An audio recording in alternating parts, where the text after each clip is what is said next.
ذکر کریں نقیب اللہ کا، جن کی زندگی پر نقب لگائی گئی۔ کراچی میں مبینہ مقابلے میں مارے جانے والے نقیب اللہ محسود کی ہلاکت پر کئی سوال اٹھنے لگے۔ تحریک انصاف نے سندھ اسمبلی میں قرارداد جمع کرا دی۔ پی ٹی آئی رکن خرم شیر زمان نے چیف جسٹس سے واقعے کا خود نوٹس لینے کا مطالبہ کیا ہے۔ ادھر chairman Peoples Party Bilawal Bhutto کی ہدایت پر وزیر داخلہ سندھ سہیل انور سیال نے تحقیقاتی کمیٹی بنا دی۔ نقیب اللہ محسود کو جعلی مقابلے میں مارا گیا، چیف جسٹس واقعے کا از خود نوٹس لیں۔ پی ٹی آئی نے سندھ اسمبلی میں قرارداد جمع کرا دی۔ خرم شیر زمان نے اپنی قرارداد میں مطالبہ کیا ہے کہ ماورائے عدالت قتل عام کا سلسلہ ختم ہونا چاہیے۔ نقیب اللہ محسود کی ہلاکت پر سوشل میڈیا پر طوفان مچا تو چیئرمین پیپلز پارٹی بھی متحرک۔ صوبائی وزیر داخلہ سہیل انور سیال کو غیر جانبدارانہ تحقیقات کا حکم دے دیا۔ سہیل انور سیال کا کہنا ہے ڈی آئی جی ساؤتھ آزاد خان کو نقیب اللہ قتل کیس کا تفتیشی افسر مقرر کر دیا گیا۔ پولیس مقابلے میں مارے جانے والے نقیب اللہ محسود کے ورثاء سامنے آ گئے۔ نقیب کے کزن نور رحمان کا کہنا ہے کہ نقیب اللہ کا اصل نام نسیم اللہ ہے۔ دوسری جانب مینیجر العظم اسکوائر کے مطابق نقیب اللہ نے العظم اسکوائر میں 2 دکانیں کرائے پر لینے کے لیے بک کرائی تھیں۔ نقیب اللہ دہشت گرد نہیں بلکہ محب وطن تھا۔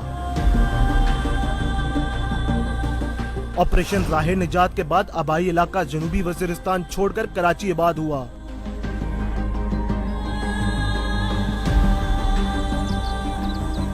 اصل نام نسیم اللہ تھا، رشتہ داروں کا دعویٰ۔ نقیب اللہ کے کزن نور رحمان کا کہنا ہے کہ نقیب 2008 سے کراچی میں رہائش پذیر تھا۔ ماموں کے ساتھ سٹیل ملز میں لوڈنگ کا کام کرتا تھا۔ مقتول کے 3 بچے ہیں۔ نقیب کپڑے کا کاروبار شروع کرنے کے لیے دکان کی تیاری میں تھا۔ دوسری جانب سہراب گوڈ العظم اسکوائر کے مینیجر محمد رفیق کا کہنا ہے کہ نسیم اللہ نے دسمبر میں زیر تعمیر کپڑا مارکیٹ میں 2 دکانیں کرائے کے لیے بک کرائی تھی۔ رشتہ داروں کے مطابق نسیم اللہ کو سہراب گوڈ میں ایک ہوٹل سے اٹھایا گیا، جس کے بعد اس کی لاش مل گئی۔ کراچی میں نقیب محسود کے ماورائے عدالت قتل کے خلاف مختلف شہروں میں لوگ سڑکوں پر نکل آئے۔ نیشنل پریس کلب اسلام آباد کے باہر سیاسی اور سماجی کارکنوں کا احتجاج۔ پشاور میں سول سوسائٹی نے مظاہرہ کیا۔ چیف جسٹس سے معاملے کا از خود نوٹس لینے کی اپیل کر دی۔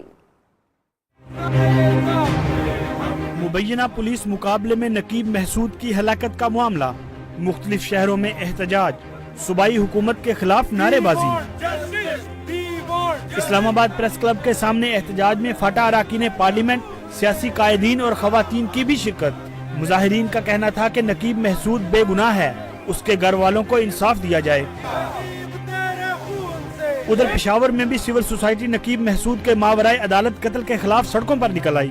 ہاتھوں میں پلے کارڈ اٹھائے مظاہرین نے مطالبہ کیا کہ نقیب محسود کیس کی جوڈیشل انکوائری کرائی جائے۔ جو مروائے عدالت یا بم دھماکوں میں یا ذبح کیے گئے ان سب کے قاتلوں کو گرفتار کر کے ان کو سزائے موت دی جائے۔ مظاہرین نے خبردار کیا کہ اگر نقیب محسود کے قتل میں ملوث پولیس افسران کو قرار واقعی سزا نہیں دی گئی تو احتجاج کا دائرہ وسیع کیا جائے گا۔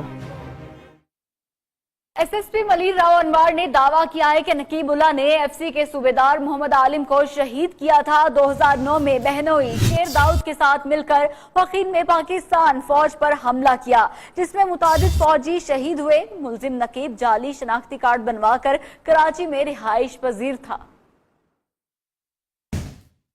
کراچی کے جاباز پولیس افسر ایس ایس پی راؤ انوار نے کہا کہ شاہ لطیف ٹاؤن میں پولیس مقابلے میں ہلاک ملزم نقیب اللہ کا تعلق کالعدم تحریک طالبان پاکستان سے تھا۔ میران شاہ میں کالعدم تحریک طالبان کے کیمپ 2007 اور 2008 میں استاد علی سے ٹریننگ حاصل کری۔ یہ نقیب اللہ بھی ڈیرہ اسماعیل خان میں وانٹڈ تھا اور دوسرے ایف سی اور آرمی پہ اٹیک میں ملوث تھا۔ نقیب اللہ نے ایف سی کے صوبیدار محمد عالم کو شہید کیا۔ ملزم نے 2009 میں بہنوئی شیر داؤد کے ساتھ مل کر پاک فوج پہ حملہ کیا، جس میں متعدد فوجی شہید ہوئے۔ ملزم کارساز پر شہید بے نظیر بھٹو بم حملے میں ملوث کالعدم تحریک طالبان پاکستان وہاب کا قریبی ساتھی تھا۔ پی ایل اے اور ٹی ٹی پی اور یہ سارے مل کے اس وقت بلوچستان کو زیادہ ٹارگٹ کیا ہوا ہے اور کراچی کو کرنا چاہ رہے ہیں۔